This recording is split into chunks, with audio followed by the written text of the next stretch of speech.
ఈ సినిమా ప్రత్యేకత ఏమిటంటే నాగయ్య గారి చలనచిత్ర జీవితంలో అత్యుత్తమమైన చిత్రం. నాగయ్య గారి ప్రత్యేకత చాలా మందికి తెలిసే ఉంటుంది. ఈ తరం కోసం మళ్ళీ ఒకసారి క్లుప్తంగా చెప్తాను. దక్షిణాది చలనచిత్ర కళాకారుల్లో మొట్టమొదటిసారిగా పద్మశ్రీ పురస్కారాన్ని పొందిన ప్రముఖ నటుడు, దర్శకుడు, నిర్మాత, సంగీత దర్శకుడు, గాయకుడు స్వర్గీయ చిత్తూరు నాగయ్య గారు. ఇన్ని పాత్రలు పోషించినటువంటి వ్యక్తి ఆయన కాలంలో ఆయన ఒక్కరేనండి. ఆ తర్వాత ఎన్టీ రామారావు గారు, భానుమతి గారు కొంతమంది వచ్చారు. కానీ నాగయ్య గారి సమకాలీనుల్లో ఇన్ని పాత్రలు పోషించి విజయవంతమైనటువంటి నటుడిగా, దర్శకుడిగా, గాయకుడిగా, సంగీత దర్శకుడిగా పేరు తెచ్చుకున్నది ఒక్క నాగయ్య గారు మాత్రమే. ఆయన నటించిన సినిమాలన్నింటిలోకి కూడా అత్యున్నతమైన చిత్రం అని చెప్పుకోదగింది త్యాగయ్య. ఈ త్యాగయ్య చిత్రం నాగయ్య గారికి కేవలం పేరు ప్రఖ్యాతులే కాకుండా సంపదలను కూడా తెచ్చిపెట్టింది. ఆ విశేషాలను తెలుసుకోబోయే ముందు త్యాగయ్య చిత్రం నుంచి ఒక కీర్తన విన్నాం. ఎందరో మహానుభావులు అందరికీ వందనములు, ఎందరో మహానుభావులు అందరికీ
చరవర సంచారముని ఆగుగ పొడగనే వారందరూ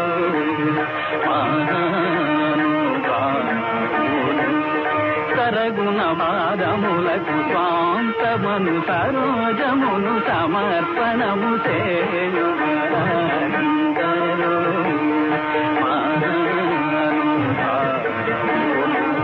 పొయలు నీరు నడలు గల్గు సరకుని సదా కనులకు ఉలక శరీరుల ఆనంద ప్రయోజని మగ్నులై ముదంబులను యశంబు గలవారందరూ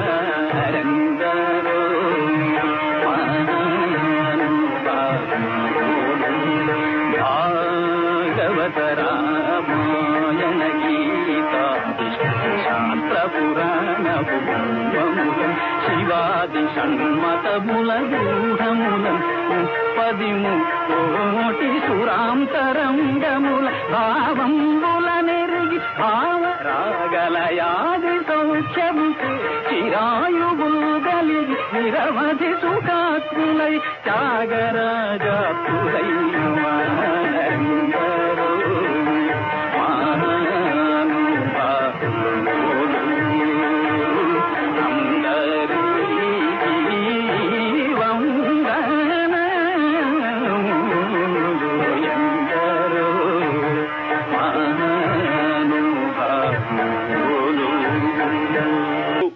త్యాగయ్య చిత్ర నిర్మాణ విశేషాల్లోకి వెళ్లబోయే ముందు నాగయ్య గారి గురించి క్లుప్తంగా తెలుసుకుందామండి. నిజానికి నాగయ్య గారి జీవిత విశేషాలు మనం 4-5 గంటలు మాట్లాడుకోవచ్చు. తర్వాత ఎప్పుడైనా మనం మొదటి సినిమా కార్యక్రమంలో ఆ విశేషాలు వివరంగా తెలుసుకుందాం. ప్రస్తుతానికి త్యాగయ్య చిత్ర నిర్మాణం వరకు జరిగిన నాగయ్య గారి జీవన ప్రస్థానం గురించి క్లుప్తంగా తెలుసుకుందాం. చిత్తూరు నాగయ్యగా అందరికీ తెలిసిన నాగయ్య గారి ఇంటి పేరు ఉప్పల దడియం. చాలా దిగువ మధ్యతరగతి కుటుంబంలో రేపల్ల దగ్గర ఒక చిన్న పల్లెటూరులో జన్మించారండి ఆయన. ఆ తర్వాత వాళ్ళ అమ్మగారు నాన్నగారు పిల్లల్ని సరిగా చూసుకోలేరేమో అనేటువంటి భయంతో వాళ్ళ అమ్మమ్మ గారు నాగయ్యను తీసుకెళ్లి తనతో పెంచుకున్నారు. అది చిత్తూరు జిల్లా కుప్పం దగ్గర గోగురూరు అని ఒక పల్లెటూరులో. అక్కడి నుంచి ఆవిడ కుప్పం వచ్చారు. అక్కడ కూడా అక్కడి నుంచి చిత్తూరు వచ్చారు. ఆ సమయానికి నాగయ్య గారి అమ్మగారు నాన్నగారు ఈ రేపల దగ్గర పల్లెటూరు నుంచి చిత్తూరు వెళ్లారు. అందరూ అక్కడ కలిసి ఉండేవాళ్లు. నాగయ్య గారి చదువు సంధ్యలన్నీ కూడా ఈ చిత్తూరులో మొదలైనవి. అక్కడే హై స్కూల్ కూడా వెళ్లారు. ఆయనకి చిన్నప్పుడే పాటలంటే చాలా ఆసక్తి ఏర్పడింది. ఎందుకంటే వాళ్ళ నాన్నగారు హరికథలు చెబుతూ ఉండేవాళ్లు. ఆ వాసంతో ఆయనకి పాటలు పాడడం, అలాగే హార్మోనియం వాయించడం కూడా చాలా చిన్న వయసులోనే అలవాటైంది. స్కూల్కి వెళుతూ ఉండేవాళ్లు. చదువు ఒక మాదిరిగా వస్తూ ఉండేది. ఎక్కువగా ఈ పాటలు పాడడం, అదే సమయంలో నాటకాల్లో నటించే అవకాశం కూడా దొరికి దాని మీద ఎక్కువ ఆయన కేంద్రీకరించడంతో చదువు అటు ఇటుగా సాగుతూ ఉండేది. 9వ తరగతి తప్పేసరికి వాళ్ళ నాన్నగారు ఎవరో తెలిసిన వాళ్లతో చెప్పి ఆయన తిరుపతి దగ్గర ఒక ధర్మసత్రంలో ఉంచి అక్కడ 9వ తరగతి చెప్పించారు. ఒకసారి తప్పేసరికి ఆయన కొంచెం జ్ఞానం వచ్చి 9వ తరగతి బాగా చదువుకుని పాస్ అయ్యారు. మళ్ళా తిరుపతిలో కూడా నాటకాలు వేయడం మొదలుపెట్టి 10వ తరగతి తప్పారు. అక్కడ మళ్లీ వెనక్కి తీసుకొచ్చేసి వాళ్ళ నాన్నగారు చిత్తూరులో ఉంచి ఆయనకి ఏదైనా ఉద్యోగం ఇప్పిద్దాం అనుకుంటూ ఉండగా ఎలాగో మదనపల్లి తెలిసిన వాళ్ళ ద్వారా వెళ్లి అక్కడ 10వ తరగతి పాస్ అయ్యారు. కానీ ఎస్ఎల్సీ మళ్లీ తప్పారు. ఇంకా వాళ్ళ నాన్నగారికి నమ్మకం పోయింది, ఈ కుర్రవాడు చదువుతాడు అని. అందుకని నాగయ్య గారిని ఏం చేశారంటే ఎవరినో తెలిసిన వాళ్ళని పట్టుకుని అక్కడ జిల్లా బోర్డు ఉంటే అక్కడ ఒక క్లర్క్ ఉద్యోగం వేయించారు. ఆయన గుమస్తా ఉద్యోగం చేసుకుంటూ నాటకాల్లో వేషాలేస్తూ నాటకాలకు హార్మోనియం వాయిస్తూ ఇలా గడుస్తున్న రోజుల్లో ఆయనకి పెళ్లి చేశారు. అప్పటికి ఆయన వయసు 19 సంవత్సరాలు. ఆయన భార్య వయసు 13 సంవత్సరాలు. బాల్య వివాహాలు అంటూ ఉండేవాళ్ళు కదా ఆ రోజుల్లో. అలాగా వివాహం అయ్యింది. ఈయన ఏదో చిన్న ఉద్యోగం చేసుకుంటున్నారు, నాటకాలు వేస్తూ ఉన్నారు. ఆ సమయంలో భార్య ఒక పాపకి జన్మనిచ్చి ఆవిడ చనిపోయారు. ఆ పాపను సాకుతూ ఈయన జీవితంలో ఎదురైన విషాదాన్ని భరిస్తూ ముందుకు సాగుతున్న రోజుల్లో ఆయనకి 2వ వివాహం చేశారు. పిల్లని చూసుకోవడానికైనా ఎవరైనా ఉండాలి కదా అని. ఆ 2వ వివాహం చేసుకున్న కొన్ని రోజులకి జబ్బు చేసి ఈ మొదటి భార్యకి జన్మించిన పాప కూడా చనిపోయారు. ఆయనకి మరో విషాదం జీవితంలో. వాటిని కూడా తట్టుకుని ఆయన నాటకాల్లో ఎక్కువ సమయం గడుపుతూ చిన్న ఉద్యోగం చేసుకుంటూ కాలం వెళ్లదీస్తున్న సమయంలో 2వ భార్య కూడా చనిపోయారు కొన్ని రోజులకి. ఆ 2వ భార్య కూడా చనిపోయిన కొద్ది రోజులకి వాళ్ళ నాన్నగారు కూడా చనిపోయారు. ఇవన్నీ కూడా ఆయనకి 23, 24 సంవత్సరాల వయసులోనే ఇన్ని దారుణమైనటువంటి సంఘటనల్ని ఎదుర్కొన్నారు. ఇన్ని మరణాలని ఒకదాని తర్వాత ఒకటి చూశాక ఆయనకి జీవితం మీద విరక్తి పుట్టి రమణ మహర్షి దగ్గర అక్కడ ఉండిపోయారు, ఎవరికి తెలియకుండా. చిత్తూరులో కూడా వాళ్ళ అమ్మగారికి వాళ్ళ అమ్మమ్మగారికి తెలియదు ఎక్కడికి వెళ్లిపోయాడో. వాళ్ళంతా వెతుకుతున్నారు. ఈలోగా వీళ్ళ ఊరు ఆయన ఎవరో వెళ్లి రమణ మహర్షి ఆశ్రమానికి అక్కడ చూసి పురాణి పట్టుకుని, ఎందుకు నాగయ్య ఇక్కడికి వచ్చేసావు, నీ జీవితం ఇంకా చాలా ఉంది, అయిన అనుభవాలేవో అయిపోయినాయి, నువ్వు ఇంకా సాధించొచ్చు అని చెప్పి ఆయనకి నచ్చజెప్పి వెనక్కి తీసుకొచ్చి, ఈయనకి పాటలు పాడడంలో బాగా అనుభవం ఉంది కాబట్టి ఆ రోజుల్లో బెంగుళూరులో గ్రామ్ఫోన్ కంపెనీలు ఉండేవి. వాళ్ళు గాయనీ గాయకులతోటి పాటలు పాడించి రికార్డులు విడుదల చేసేవాళ్లు. నాగయ్య గారిని తీసుకెళ్లి అలా బెంగుళూరులో ఒక గ్రామ్ఫోన్ కంపెనీకి పరిచయం చేశారు ఆయనకు తెలిసిన ఆయన. అక్కడ ఆయన రికార్డులు ఇచ్చారు. మొట్టమొదటిసారిగా నాగయ్య గారి గొంతు బయట ప్రపంచానికి అలా తెలిసింది. ఇంకా ఆయన వివాహం గురించి ఆలోచించలేదు. ఇట్లా పాటలు పాడాక ఆయనకు కొంచెం మళ్ళా మామూలు ప్రపంచంలో పడ్డారు.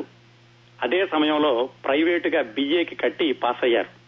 ఆ బిఏ చదువు, కరస్పాండెన్స్, ఆ వ్యవహారాల్లో ఆయన తరచూ మద్రాసు వెళ్లడంతో మద్రాసులో ప్రముఖులతోటి పరిచయం అయ్యింది. అలా మద్రాసు వెళ్ళినప్పుడు తమిళ నాటకాల్లో కూడా నటిస్తూ ఉండేవాళ్లు. అదే క్రమంలో ఆయనకి సినిమాకి సంబంధించినటువంటి వ్యక్తులు కూడా పరిచయం అయ్యారు.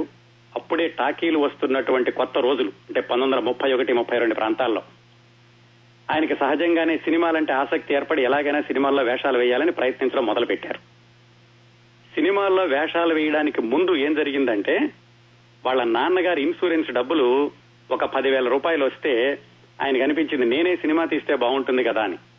సహజంగానే ఇప్పుడే కాదు, ఆ రోజుల్లో కూడా మోసగాళ్లు ఉన్నారనడానికి ఉదాహరణ ఏమిటంటే, ఒక ఆయన వచ్చి ఆయన దగ్గరికి, మీ దగ్గర 10,000 ఉన్నాయి కదా, నాది సిలోను, నేను ఇంకో 1,00,000 రూపాయలు తెస్తాను, మనం సినిమా తీద్దాం, ముందు ఈ 10,000 పెట్టి ఆఫీస్ తీసుకుందామని ఆయన్ని తోటి డబ్బులు ఖర్చు పెట్టించి ఆఫీసు అన్ని ఖర్చులన్నీ పెట్టించారు.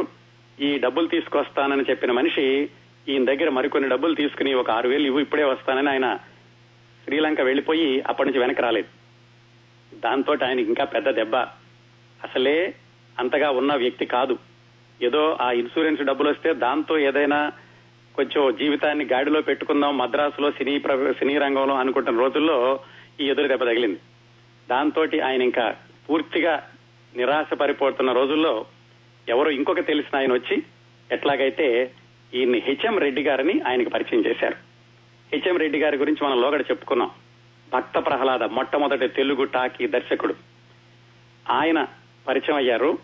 అదే రోజుల్లో ఈయనకి బిఎన్ రెడ్డి గారు కూడా పరిచయం అయ్యారు. బిఎన్ రెడ్డి గారు అంటే మల్లీశ్వరి సినిమా చెప్తే మీకు తేలిగ్గా గుర్తొస్తుంది.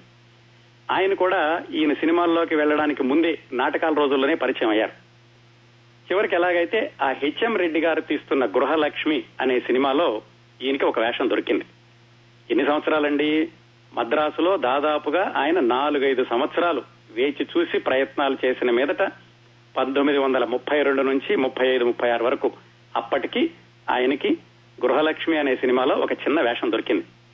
అది కూడా హీరో వేషమే కాదు, అందులో ప్రముఖ పాత్ర వేసినటువంటి కన్నాంబ గారికి సోదరుడి పాత్ర. మనం ఈ గృహలక్ష్మి గురించి కాంచనమాల గారి గురించి మాట్లాడుకున్నప్పుడు చెప్పుకున్నాం. ఆ సినిమా అయిపోయింది, గృహలక్ష్మి సినిమా. ఆ గృహలక్ష్మి సినిమాలో ఇంకో ప్రత్యేకత ఏమిటంటే, ఆ సినిమాలో బిఎన్ రెడ్డి గారు అలాగే కేవీ రెడ్డి గారు అని చెప్పుకున్నాను చూడండి, మన పాతాళ భైరవి అలాగే మాయాబజార్ చిత్రాల దర్శకుడు, ఆ కేవీ రెడ్డి గారి మిత్రుడు మూలానారాయణ స్వామి, వీళ్ళందరూ భాగస్వాములు గృహలక్ష్మి సినిమాలో. ఆ గృహలక్ష్మి సినిమా అయిపోయాక బిఎన్ రెడ్డి గారు, మూలానారాయణ స్వామి గారు వీళ్ళందరూ విడిపోయి వాహిని పిక్చర్స్ అని ఒక చిత్ర నిర్మాణ సంస్థను మొదలుపెట్టి దాంట్లో మొట్టమొదటిసారిగా వందే మాతరం చిత్రాన్ని నిర్మించడం మొదలుపెట్టారు. ఆ వందే మాతరం సినిమాలో నాగయ్య గారు మొట్టమొదటిసారిగా కథానాయకుడిగా వేశారు. అంటే నాగయ్య గారి 2వ సినిమాలోనే ఆయన కథానాయకుడు అయ్యారు. ఆ వందే మాతరం సినిమాకి దర్శకుడు బిఎన్ రెడ్డి గారు. ఆ సినిమా చాలా బాగా ఆడింది, నాగయ్య గారికి మంచి పేరు తెచ్చిపెట్టింది. గృహలక్ష్మిలో కూడా ఆయన పాటలు పాడారు, వందే మాతరంలో కూడా ఆయన పాటలు పాడారు, పైగా వందే మాతరానికి సంగీత దర్శకత్వం కూడా ఆయనే. ఆ విధంగా వాహిని చిత్ర నిర్మాణ సంస్థ యొక్క ప్రారంభం, నాగయ్య గారి కథానాయకుడిగా నట జీవిత ప్రారంభం ఒకేసారి జరిగింది. వందే మాతరంతో చాలా మంచి పేరు తెచ్చుకున్నాక వాహిని వాళ్ళు 2వ సినిమాగా సుమంగళి అని ఒక సినిమా తీశారు. ఆ సినిమాలో ఏం చేశారంటే, నాగయ్య గారిని కథానాయకుడు కాకుండా ఒకరు వృద్ధ పాత్ర ఇచ్చారు. ఆయన ఆశ్చర్యపోయారు, ఇదేమిటి మొట్టమొదటి సినిమాలో హీరోగా వేశాను, వెంటనే నాకు ముసలి వేషం ఇచ్చారని. కాకపోతే బిఎన్ రెడ్డి గారి మీద ఉన్న గౌరవం, ఆ కథ మీద ఆయనకున్న నమ్మకంతో సుమంగళిలో ఆయన వృద్ధ పాత్ర వేశారు. అది చాలా మంచి పేరు తెచ్చిపెట్టింది. ఈ రోజుల్లో ఊహించుకోగలమండి, ఒక హీరో మొట్టమొదటి సినిమాలో అంత మంచి పేరు తెచ్చుకుని వెంటనే వృద్ధ పాత్ర చేయడం అంటే ఏ హీరో జీవితంలోనూ కూడా జరగలేదేమో. నాగయ్య గారికి అలాంటి అరుదైన అవకాశం వచ్చింది, దాన్ని ఆయన నిరూపించుకున్నారు. ఈ సుమంగళి సినిమా కూడా చాలా బాగా ఆడింది. దాంతో నాగయ్య గారు సంగీత దర్శకుడిగా, గాయకుడిగా అందరి నోళ్లలోనూ నానడం మొదలు పెట్టారు. సుమంగళి తర్వాత దేవత అని, అది కూడా వాహిని పిక్చర్స్ వాళ్ళదే, దాంట్లో మళ్లీ హీరో వేషం వేశారు. ఆ దేవత సినిమా కూడా అద్భుతంగా ఆడింది.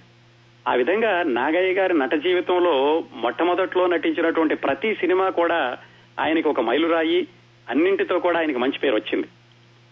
దేవత తర్వాత నాగయ్య గారికి అత్యద్భుతమైనటువంటి పేరు, సూపర్ హీరో అన్నటువంటి పేరు తెచ్చిపెట్టిన సినిమా భక్త పోతన. ఈ సినిమా గురించి కూడా మనం 4-5 నెలల క్రిందట చెప్పుకున్నాం. ఆ భక్త పోతన సినిమాలో కూడా ఆయన ఆలోచించారు, మళ్ళా నేను ఇంతకు ముందే హీరోగా వేశాను, అంతకుముందు హీరోగా వేశాను, మళ్ళా దీంట్లో వృద్ధ పాత్ర వేయమంటున్నారు అనుకున్నారు. కానీ కేవీ రెడ్డి గారు నచ్చ చెప్పారు, మీరు సుమంగళిలో కూడా ఇలాగే అన్నారు, కానీ దాంట్లో మీరు వృద్ధ పాత్ర వేసినాకి ఎంతో పేరు వచ్చింది, భక్త పోతంలో మీకు ఖచ్చితంగా మంచి పేరు వస్తుందని చెప్పిన మీదట ఆయన ఒప్పుకుని భక్త పోతంలో నటించారు. ఈ భక్త పోతనలో నాగయ్య గారు నటించేటప్పుడు ఒక సంఘటన జరిగిందండి. అది ఈ త్యాగయ్య చిత్రానికి దారితీసింది. ఏమైందంటే, భక్త పోతన చిత్ర నిర్మాణం జరిగేటప్పుడు నాగయ్య గారి మిత్రులు కొంతమంది వచ్చి, ఏమి నాగయ్య నువ్వు ఇలాగ ముసలి పాత్రలు వేసుకుంటున్నావు, నువ్వే సినిమా నిర్మాణం మొదలు పెడితే హీరో వేషాలు వేసుకోవచ్చు కదా, పేరైతే ఎప్పుడైనా వస్తుంది, హీరో పాత్రలు రమ్మంటే రావు కదా అని మొత్తానికి అందరూ కలిసి ఆయనకి ఉద్బోధ చేశారు. దాంతో ఆయన కూడా సొంతంగా చిత్ర నిర్మాణం చేద్దామని ఒక చిత్ర నిర్మాణ సంస్థని మొదలు పెట్టారు. దానికి రేణుకా పిక్చర్స్ అనే పేరు పెట్టారు. ఈయనకి అప్పటికే బాగా పేరు వచ్చింది, డబ్బులు కూడా బాగానే వస్తున్నాయి. ఈయనకి తోడుగా ఏమిటంటే, గూడూరులో మైకా వ్యాపారం చేసే ఒక బిజినెస్ మ్యాగ్నెట్ ఒక ఆయన దువ్వూరు నారాయణ రెడ్డి గారని, ఆయన కూడా ఈయనతో భాగస్వామిగా చేరి రేణుకా పిక్చర్స్ అనేటటువంటి ఫిలిం ప్రొడక్షన్ హౌస్ ను మొదలుపెట్టి మొట్టమొదటగా వాళ్ళు భాగ్యలక్ష్మి అనే సినిమా తీశారు. ఇదంతా ఎప్పుడు భక్త పోతన షూటింగ్ జరుగుతూ ఉండగానే ఈ విషయం బిఎన్ రెడ్డి గారికి తెలిసింది. ఆయన పిలిచి, ఏం నాగయ్య ఎందుకు నాతో చెప్పకుండా ఇలాగా వేరే నీ అంతట నువ్వు సొంతంగా సినిమా ప్రొడక్షన్ మొదలు పెట్టావు, నాతో చెప్తే సలహాలు ఇచ్చేవాడిని కదా అని. ఆయన కూడా కొంచెం ఇబ్బంది పడ్డారు, అయ్యో చెప్పకుండా చేశానే అని. చివరికి బిఎన్ రెడ్డి గారికి చెప్పారు, ఏదో అయిపోయిందిలేండి, మిత్రులందరూ చెప్పారు, సరే సినిమా నిర్మాణం కూడా మొదలు పెట్టాను కదా అంటే, బిఎన్ రెడ్డి గారు కూడా సరే నాగయ్య నీకేమైనా అవసరం అయితే చెప్పు, నేను కూడా సహాయం చేస్తాను, నువ్వు తీస్తున్న సినిమా కూడా విజయవంతం కావాలని కోరుకుంటున్నాను అని ఆయనకి సఖ్యతగాని చెప్పారు. ఈ భక్త పోతన సినిమా విడుదలైన అటు ఇటుగానే ఈ భాగ్యలక్ష్మి సినిమా కూడా విడుదలైంది. ఇది నాగయ్య గారి సొంత సినిమా. భక్త పోతన సూపర్ డూపర్ హిట్ అయింది, ప్రేక్షకుల్లో అత్యద్భుతమైన పేరు తెచ్చుకుంది. భాగ్యలక్ష్మి సినిమా నాగయ్య గారు తీసింది కూడా బాగానే ఆడిద్ది, ఆయనకి నష్టమైతే తీసుకురాలేదు. ఇక్కడ ఈ భక్త పోతన సినిమా అయ్యాక త్యాగయ్య సినిమాకి శ్రీకారం చుట్టడం జరిగింది. మీకు గుర్తుంటే మనం చాలా సార్లు పాత సినిమాల గురించి మాట్లాడుకుంటున్నప్పుడు ఒక విషయం చెప్పుకున్నాం. ఏమిటంటే, దాదాపు 70-80 సంవత్సరాల 70-80 దశకాల వరకు కూడా పంపిణీదారుల యొక్క హస్తం ఎక్కువగా ఉండేది సినిమా నిర్మాణంలో. అంటే సినిమా నిర్మించడానికి ముందే పంపిణీదారులతోటి మాట్లాడి వాళ్ళు కూడా పెట్టుబడి పెట్టి వాళ్ళు మీ సినిమా అయిపోయాక మేము విడుదల చేస్తామని ఒప్పందం చేసుకుని ఇలా జరుగుతూ ఉండేది. ఈ ఆనవాయితీ 1940 నుంచే ఉందండి. ఈ భక్త పోతన సినిమా అవగానే పూర్ణ పిక్చర్స్ అని ఒక పంపిణీ సంస్థ ఉండేది. దాని అధినేత జీకే మంగరాజు గారు, ఆయన నాగయ్య గారి దగ్గరికి వచ్చి, మీరు ఈ భక్త పోతన చిత్రం అద్భుతంగా చేశారు, మీరు దీని తర్వాత త్యాగయ్య చిత్రం మీరు తీస్తే బాగుంటుంది, నేను పంపిణీ చేసి పెడతాను అని హామీ ఇచ్చారు. పంపిణీదారు ముందుకు రావడం అనేది చాలా గొప్ప సంఘటన. ఎందుకంటే బాధ్యతలన్నీ వాళ్ళు తీసుకుంటారు, వీళ్ళల్లా మంచి సినిమా తీసి ఇవ్వడమే వీళ్ళ యొక్క బాధ్యత. సో నాగయ్య గారు కూడా ఆలోచించారు, పంపిణీదారులు కూడా ముందుకొచ్చారు, నా మీద నమ్మకంతో చేస్తే బాగుంటుంది అని ఆయనకు కూడా అనిపించింది. అయితే ఎవరి ద్వారా చేయాలి? నాగయ్య గారికి అప్పటికే సొంత నిర్మాణ సంస్థ రేణుకా పిక్చర్స్ ఉంది, దాంతో ఒక సినిమా తీశారు, ఆ సినిమా కూడా బాగా ఆడింది. దాంతో ఆయనే సొంతంగా సినిమా నిర్మిద్దాం అని మంగరాజు గారికి చెప్పారు. సరే, త్యాగయ్య సినిమా తీయాలంటే ముందు కథ కావాలి. ఎక్కడ దొరుకుతుంది? ఆయనకి లభించినటువంటి పుస్తకాలన్నీ చదివారు.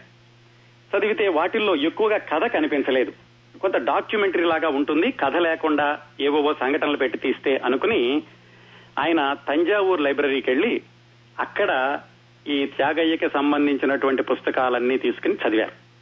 అవి చదివినా కానీ ఆయనకి కథలో ఎక్కువ సంఘటనలు కానీ, మలుపులు తిప్పేటటువంటి సన్నివేశాలు కానీ, ప్రేక్షకుల్ని ఆకట్టుకునేటటువంటి సందర్భాలు కానీ ఎక్కువగా కనిపించలేదు. కాకపోతే ఇక ఏమైతే అయింది, దీన్నే మంచిగా రాసుకుందామని ఆ పుస్తకాల్లో ఉన్నటువంటి సారాంశాన్ని తీసుకుని కథ రాయడానికని ఆయన త్యాగరాజు నివసించిన తిరువయ్యూరు వెళ్లారు. వెళ్లి ఆయన సమాధి దగ్గర కూర్చుని పొద్దున్నే కావేరీ నదిలోకి వెళ్లి శుభ్రంగా స్నానం చేసి శుచిగా వచ్చి త్యాగరాజు సమాధి దగ్గర కూర్చుని కథ రాసేవాళ్లు. అలా చాలా రోజులు చేశారండి. కొన్ని రోజులు ఉపవాసాలు కూడా చేశారు. అట్లా చాలా భక్తి శ్రద్ధలతోటి రాసినటువంటి ఆ త్యాగయ్య కథను తీసుకుని మద్రాసు వచ్చారు. మద్రాసు వచ్చి పెద్దవాళ్లకి చూపించారు. సంగీతంలో బాగా ప్రావీణ్యం ఉన్న వాళ్ళకి, విద్వాంసులకి, అలాగే త్యాగరాజు జీవితం గురించి అంతకు ముందు తెలిసిన వాళ్ళకి, అలాగే ఆయన ఆస్థాన రచయిత సముద్రాల రాఘవాచార్యులు గారికి అందరికీ ఈయన రాసుకున్నటువంటి కథా సంవిధానాన్ని చూపించారు. సముద్రాల రాఘవాచారి గారంటే నాగయ్య గారు నటించినటువంటి సినిమాలన్నిటికీ కూడా ఎక్కువగా స్క్రిప్ట్ రాసింది సముద్రాల రాఘవాచారి గారు. ఆయన నాగయ్య గారు రాసినటువంటి స్క్రిప్ట్ చూసి చాలా బాగుంది, దీన్ని మనం సినిమాగా మలుచుకుందామని ఆయన, నాగయ్య గారు, అలాగే నాగయ్య గారి శ్రేయోభిలాషి బిఎన్ రెడ్డి గారు వాళ్ళందరూ కూర్చుని ఆ కథకి ఒక సినిమా రూపం తీసుకొచ్చారు. నాగయ్య గారికి ఈ ప్రయత్నాలన్నింటిలోనూ ఆయనకి చేదోడుగా వాదోడుగా ఉన్నాయన ఆయన లింగమూర్తి గారని తర్వాత సినిమాల్లో ఆయన కూడా వృద్ధ పాత్రలు వేశారు.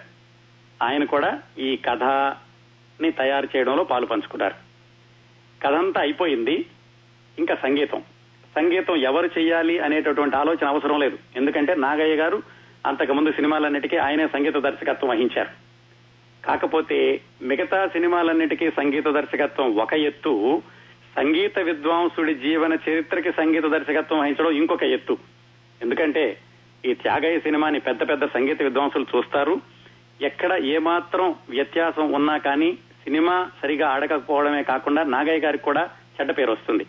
అలా రాకుండా ఉండడానికని నాగయ్య గారు ఏం చేశారంటే పెద్ద పెద్ద విద్వాంసులందరినీ పిలిపించి ఆయన సినిమా ప్రొడక్షన్ ఆఫీసులో ఉంచుకుని కొన్ని రోజులు వాళ్లతోటి ఈ త్యాగరాజ కీర్తనలన్నీ పాడించుకుని ఈయన మళ్ళా పాడి వాళ్ళకి వినిపించి ఎలా ఉంటే బాగుంటుందని సలహాలు తీసుకుంటూ ఆ విధంగా ఆయన సినిమాలోని పాటలన్నిటికీ బాణీలు కట్టారు. ఈ సినిమాలో నుండి మొత్తం శ్లోకాలు, పద్యాలు, పాటలు, కీర్తనలు ఏవైనా మొత్తం కలుపుకుని 44 సంగీత అంశాలున్నాయి ఈ త్యాగయ్య సినిమాలో. 1946లో నుండి ఇది జరిగింది.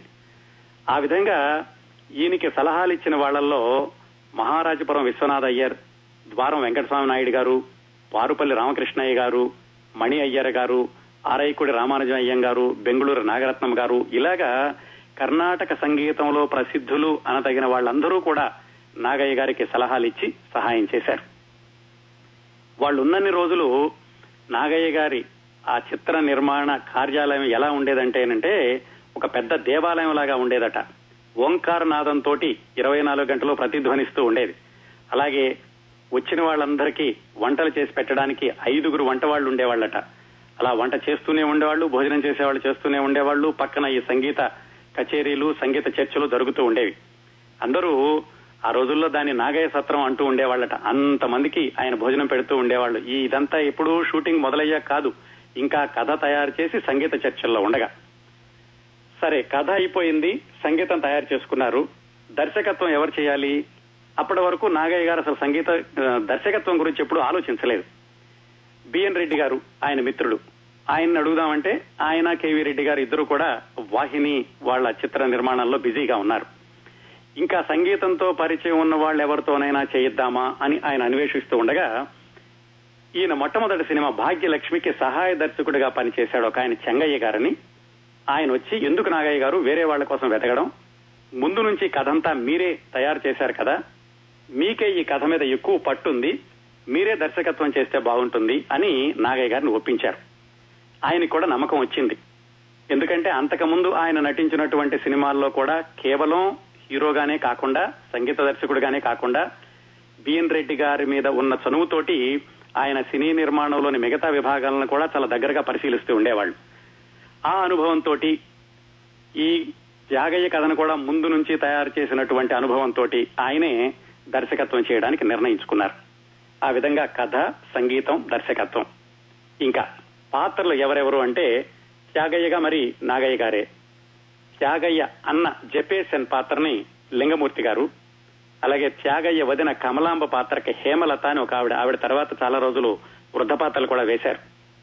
ఆవిడ త్యాగయ్య భార్య ధర్మాంబ, ఆ పాత్రకేమో గుబ్బి జయమ్మ అని ఆ రోజుల్లో కన్నడ నుంచి వచ్చి నటించేవాళ్లు, ఆవిడని తీసుకున్నారు. ఈ నాగయ్య గారికి అన్నగా వేసినటువంటి ముదిగొండ లింగమూర్తి గారు నాగయ్య గారి కంటే 6 ఏళ్లు చిన్నవాడు మామూలుగా, సినిమాలో మాత్రం ఆయనకి అన్నగా వేశారు.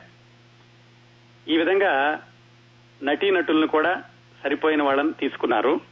సినిమా షూటింగ్ మొదలైంది. సినిమా షూటింగ్ జరుగుతూ ఉండగా ఇంకొక అత్యద్భుతమైన సంఘటన జరిగిందండి. ఇది సినిమాకి సంబంధం లేదు కానీ ఇప్పటికీ కూడా నాగయ్య గారి పేరుని శాశ్వతంగా నిలబడిపోయేలా చేసినటువంటి సంఘటన ఏమిటంటే, ఈ సినిమా షూటింగ్ జరుగుతున్న రోజుల్లో ఈయన ఒకసారి మైలాపూర్ లో ఒక సంగీత సభ జరుగుతుంటే అక్కడికి వెళ్లారు నాగయ్య గారు. అక్కడ సంగీత కచేరీ చేస్తున్న ఆయన పేరు జిఎన్ బాలసుబ్రహ్మణ్యం. ఆయన్ని జిఎన్బి అని కూడా అనేవాళ్లు. ఆ రోజుల్లో కర్ణాటక సంగీతంలో సూపర్ స్టార్ అండి ఈ జిఎన్బి. సంగీత కచేరీ జరుగుతోంది. అయితే రాత్రి 8-9 అవుతోంది. అక్కడికి వచ్చినటువంటి సంగీతాభిమానులందరూ బయట వర్షం వచ్చేలాగా ఉంది, దూరం వెళ్లాలని బయటకు వచ్చేశారు. ఇక్కడ మైలాపూర్ నుంచి బయటకు వచ్చేసి కచేరీ మధ్యలోనే వాళ్ళందరూ వర్షం కురుస్తూ ఉండగా నడుచుకుంటూ వస్తున్నారు. నాగయ్య గారు సంగీత కచేరీ అయిపోయే వరకు ఉండి బయటకు వచ్చేసరికి భారీ వర్షం. ఆయన కారులో వస్తుంటే ఈ సంగీతాభిమానులందరూ అక్కడ పాపం బస్ స్టాప్ లో సరిగ్గా షెల్టర్ కూడా లేక వాళ్ళు తడుస్తూ నుంచున్నారు. నాగయ్య గారు వాళ్ళని చూసి అక్కడ ఆపి నా కారులో ఎక్కించుకెళ్తాను రండి అని పిలిచారు. అయితే వాళ్ళు ఏమన్నారంటే, మేము 4-5 కాదండి 80 మంది ఉన్నాము, మీరు మమ్మల్ని ఎక్కించుకుని వెళ్ళలేరు అంటే, అలా కాదని చెప్పి ఆయన కారు దిగి అక్కడ ఒక చిన్న ఇల్లుంటే ఆ ఇంటి వరండాలో ఆయన నుంచుని వీళ్ళందరినీ కూడా వంతుల వారీగా 4-5 వెళ్లి దించిరమ్మని డ్రైవర్ని పంపించారు. అక్కడ నుంచున్న సమయంలో ఆయనకు ఒక ఆలోచన వచ్చింది. ఏమిటంటే, ఈ మైలాపూర్ మద్రాసు యొక్క కేంద్ర స్థానానికి దూరంగా ఉంది, అందువల్ల కదా ఇలాగా సంగీతాభిమానులు ఇబ్బంది పడ్డారు. ఇలా దూరంగా ఉండే కంటే మద్రాసు నడిబొడ్డులోని టీనగర్ లాంటి ప్రాంతాల్లో ఒక సభ కడితే ఎలా ఉంటుంది, ఇలాంటి కచేరీలు చేసుకోవడానికి ఒక థియేటర్ ఆడిటోరియం నిర్మాణం జరిపితే బాగుంటుంది అన్న ఆలోచన ఆయన వర్షంలో అక్కడి నుంచి ఉన్నప్పుడు వచ్చింది. అనుకోవడమే తరువాయి ఆయన వెంటనే దాన్ని ఆచరణలో పెట్టడం మొదలుపెట్టారు.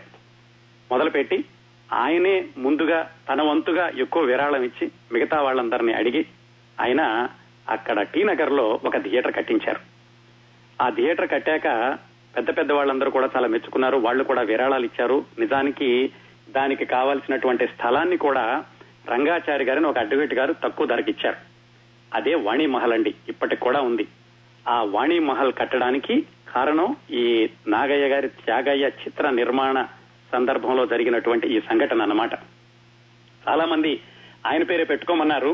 కాకపోతే నాగయ్య గారు మాత్రం అది ఒక సంగీత సభ అని తెలియాలని వాణి మహల్ అనే పేరు పెట్టారు. ఇప్పటికి కూడా దాంట్లో త్యాగరాజ కచేరీలు జరుగుతూ ఉంటాయండి. ఇంకొకసారి ఏమైందంటే, ఈ సినిమా నిర్మాణం జరిగేటప్పుడే ఉత్తరాది గాయకుడు కరీం ఖాన్ అని ఆయన సంగీత కచేరీ జరుగుతుంటే అక్కడికి వెళ్లారు నాగయ్య గారు. ఎవరో పరిచయం చేశారు, ఈయన నాగయ్య గారని ఇలా సినిమాల్లో నటిస్తారు, సంగీత దర్శకత్వం వహిస్తారు, మంచి గాయకుడు అని. ఈయన చిన్నబోయారు, మీ ముందు నేనెంత అండి అని. కాకపోతే ఆ కరీం ఖాన్ అన్న ఆయన నాగయ్య గారితోటి పాడించుకుని ఆయన విని ఆయనకి చాలా ముగ్ధుడై ఆయన ఏం చేశారంటే ఆయనకు ఒక తంబూరా ఇచ్చారు. ఈ కరీం ఖాన్ దగ్గర 2 తంబూరాలు ఉండేవి. ఒక దాని పేరు రామ్, ఇంకో దాని పేరు లక్ష్మణ్. ఈ రామ్ అన్న తంబూరాని నాగయ్య గారికి ఇచ్చారు. ఇప్పుడు ఈ నాగయ్య గారు త్యాగయ్య సినిమాలో వాడినటువంటి తంబూరా ఈ కరీం ఖాన్ గారు ఇచ్చిందన్నమాట.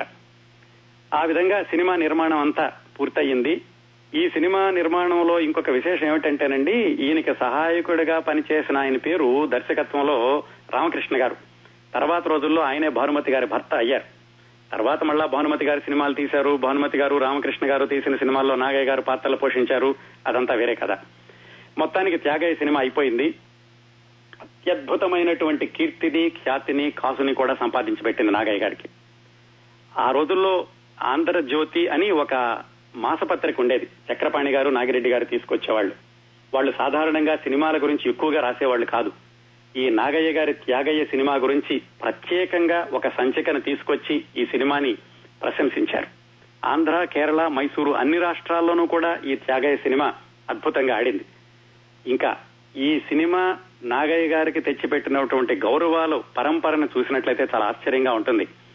తిరువాన్కూర్ మహారాజా గారు నాగయ్య గారిని పిలిచి ఆయనకి పండితుల మధ్యన, విద్వాంసుల మధ్యన సకల రాజ మర్యాదలతోటి దర్బారుకు తీసుకెళ్లి వాళ్ళందరూ ఉండగా ఈయన ఒక సింహాసనం మీద కూర్చోబెట్టి ఆయనకి పాద పూజ చేశారు. ఆయన ఆశ్చర్యపోయారు, మహారాజు గారు ఇలా ఒక గాయకుడికి పాద పూజ చేయడం అనేది. ఆయనకి అభినవ త్యాగరాజు అన్న బిరుదు కూడా ఇచ్చారు. అలాగే మైసూరు సంస్థానంలో కూడా మైసూరు మహారాజా గారు బంధువులందరితోటి కలిసి ప్రత్యేకంగా ఈ త్యాగయ్య సినిమా వేయించుకుని చూసి ఆయన నాగయ్య గారిని రాజభవనానికి పిలిచి సకల మర్యాదలతోటి గౌరవించి వెండి పళ్ళెంలో 101 బంగారు కాసులు పోసి బహుకరించారటండి. అదే సమయంలో శ్రీరామచంద్రుడు బొమ్మతో ఉన్న ఒక బంగారు గొలుసుని ఆయన మెడలో వేశారు. ఈ సినిమా ఆడుతున్నటువంటి బెంగుళూరు థియేటర్ యజమాని కూడా ఈయన్ని పిలిచి అక్కడ కూడా ఆయనకి కనకాభిషేకం చేశారు. బరంపురం ఒరిస్సా ఆంధ్రప్రదేశ్ బోర్డర్లో ఉంటుంది. అక్కడికి వెళ్లి ఈయన్ని పౌర సన్మానం చేసి వీధులెమ్మటే ఊరేగిస్తుంటే ప్రతి ఇంటి దగ్గర ఆగి నాగయ్య గారికి నమస్కారాలు పెట్టి పూలమాలలు వేశారటండి. అంత బ్రహ్మాండమైనటువంటి విజయం సాధించింది ఈ త్యాగయ్య సినిమా. ఈ సినిమా ఈ విజయంతో ఆగిపోకుండా నాగయ్య గారు ఏం చేశారంటే, ఈ త్యాగరాజు జన్మస్థలమైనటువంటి తిరువయ్యూరులో సంగీత పాఠశాల లేదని అక్కడ ఒక సంగీత పాఠశాల పెట్టాలని ఆయన 10,000 రూపాయలు విరాళం కూడా ఇచ్చారు. అది ఇప్పటికి కూడా అద్భుతంగా నడుస్తుంది ఆ సంగీత పాఠశాల. ఆ తర్వాత చాలా సంగీత సభల్లో ఆయన జీవిత సభ్యుడిగా కూడా చేరారు.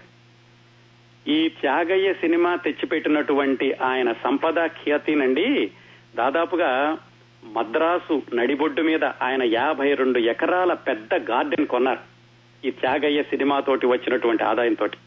ఆ తర్వాత ఏమైంది, నాగయ్య గారి జీవితం తర్వాత ఏమైంది, అదంతా వేరే విషయాలు అనుకోండి, మళ్ళా ఎప్పుడైనా మాట్లాడుకుందాం. మొత్తానికి నాగయ్య గారి నట జీవితంలో అత్యద్భుతమైనటువంటి పాత్ర పోషించింది, అత్యద్భుతమైన పేరు తీసుకొచ్చింది కూడా ఈ త్యాగయ్య సినిమా. అలాగే నాగయ్య గారు నిజానికి దర్శకత్వం వహించింది 3 సినిమాలండి. ఈ త్యాగయ్య, తర్వాత నా ఇల్లు అని ఒక సినిమా, చిట్ట చివరిలో రామదాసు అని ఒక సినిమా. 3 కూడా ఆయన సొంతంగా తీసినవే. 3 సినిమాలకే ఆయన దర్శకత్వం వహించారు. మొట్టమొదటిది అందులో త్యాగయ్య. ఘంటసాల మాస్టారు మొట్టమొదటిగా మద్రాసు వెళ్లినప్పుడు సముద్రాల రాఘవాచారి గారు ఆయన్ని తీసుకెళ్లి నాగయ్య గారి ఆఫీసులో పెట్టారు. ఆయన నాగయ్య గారి దగ్గర దాదాపుగా 1 సంవత్సరం ఈ రేణుకా పిక్చర్స్ ఆఫీసులో ఉండేవాళ్లు. అంటే వాళ్ళకి ఆ సంగీతంలోనూ వాటిల్లోనూ పాలు పంచుకుంటూ. ఎందుకు చెప్పానంటే, ఘంటసాల గారు ఈ త్యాగయ్య సినిమాలో త్యాగయ్య శిష్యుడిలాగా శ్రీ కళ్యాణ గుణాత్మక రామ అనే పాటలో నాగయ్య గారి పక్కన ఉంటారు. ఆయన ఇంకా సినిమాల్లో గాయకుడికి అక్కడ కాక ముందు ఈ సినిమాలో నటించారన్నమాట. అట్లాగే ఇందులో ఒక తమిళ పాట ఉంటుందండి. ఆ తమిళ పాటని అప్పట్లో ప్రముఖ గాయని డికే పట్టమళ్ళ గారితో పాడించారు. అలాగే గాయని జిక్కి పేరు మీకు చాలా మంది వినే ఉంటారు కదా, ఆవిడ కూడా ఈ సినిమాలో బాల నటిగా నటించారు. అప్పట్లో ఆవిడకి వయసు 8 సంవత్సరాలు. ఈ సినిమా కంటే ముందే ఆవిడ పంతులమ్మ అని ఒక సినిమాలో నటించారు బాలనటిగా. తర్వాత ఈ సినిమాలో ఆవిడ బాలనటిగా కొనసాగారు త్యాగయ్య సినిమాలో. అట్లాగే అశ్వత్థామ అని ఇంకొక సంగీత దర్శకుడు ఉండేవాళ్ళండి. ఆయన కూడా ఈ సినిమాలో ఒక చిన్న పాత్ర పోషించారు. అవేండి ఈ చిత్ర విశేషాలన్నీను. ఆ త్యాగయ్య సినిమాలోని పాటలు ఈ రోజుకు వింటున్నా కానీ ఆ సంగీత మాధుర్యం, నాగయ్య గారి యొక్క సంగీత ప్రజ్ఞ, ప్రతిభా పాటవాలు ఈనాటి సంగీత అభిమానులకు కూడా అలరిస్తూనే ఉంటాయి. ఒక భక్త పోతన అంటే నాగయ్య గారు, త్యాగయ్య అంటే నాగయ్య గారు, రామదాసు అంటే నాగయ్య గారు. ఆ విధంగా చిరస్థాయిగా నాగయ్య గారు పేరు నిలిచిపోయేలా చేసిన ఈ చిత్రాలన్నింటిలోకి ఒకటాయమానం అనదగిన చిత్రం త్యాగయ్య. అవండి చిత్ర విశేషాలు. ఈ కార్యక్రమాన్ని ఆదరించి అభిమానిస్తున్న విరుజల్లు శ్రోతలందరికీ మరొకసారి హృదయపూర్వకంగా కృతజ్ఞతలు తెలియజేసుకుంటూ, వచ్చే మంగళవారం మరొక మంచి సినిమా విశేషాలతో కలుసుకుందాం. అంతవరకు నవ్వుతూ ఉండండి. మీ నవ్వులు 10 మందికి పంచండి. మీ దగ్గర సెలవు తీసుకుంటోంది మీ కిరణ్ ప్రభ.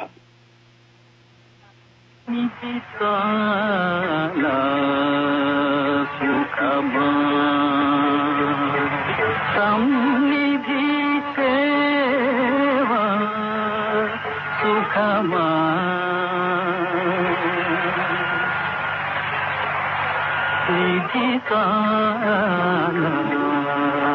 సుఖమా రాముని సన్నిధి సేవ సుఖమా నిజముగా బల్కు మనస నిధి చాలా సుఖమా దది నవనీత క్షీరములు రుచో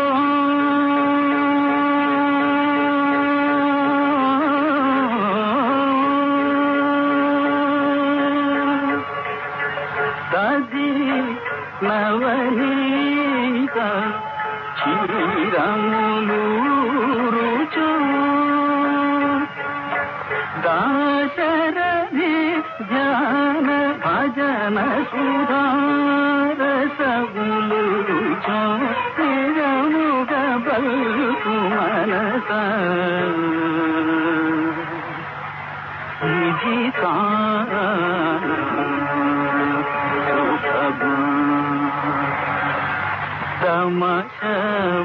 సమశమను గంగా స్నానము సుఖమా